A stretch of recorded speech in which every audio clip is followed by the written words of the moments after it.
The Knock at the Manor Gate by Franz Kafka. It was summer, a hot day.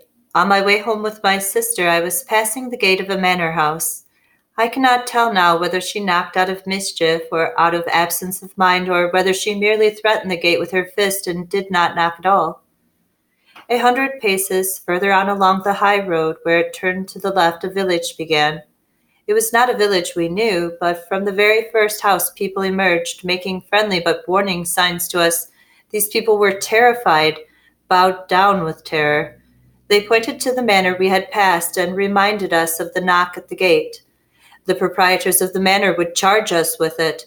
The interrogation was to begin immediately. I kept quite calm and calmed my sister down as well. Probably she had not struck the gate at all, and even if she had, nowhere in the world would one be prosecuted for that. I tried to make this clear to the people around us. They listened to me, but refrained from passing an opinion. Later they told me that not only my sister, but I too, as her brother, would be charged. I nodded and smiled. We all gazed back at the manor as one watches a distant smoke cloud and waits for the flames to appear, and sure enough, we presently saw horsemen riding in through the wide open gate. Dust rose and obscured everything, only the points of their tall spears glittered. And hardly had the troop vanished into the main courtyard when they seemed to have turned their horses again and were on their way to us. I urged my sister to get away. I myself would set everything to rights. She refused to leave me on my own. Then I told her she should at least change her clothes so as to appear better dressed before these gentlemen. At last she obeyed and set out on the long road to our home.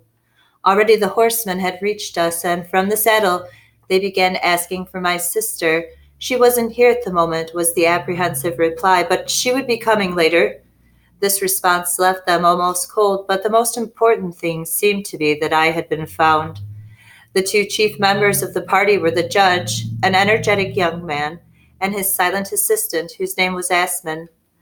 I was ordered into the parlor of the village inn.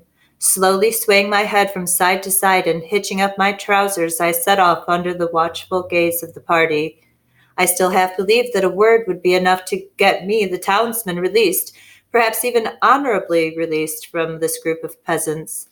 But when I had stepped over the threshold of the inn, the judge, who had hastened in front and was already awaiting me, said, "I am sorry for this man." And it was beyond all possibility of doubt that he was not referring to my present situation, but to what was about to happen to me. The room looked more like a prison cell than an inn parlor.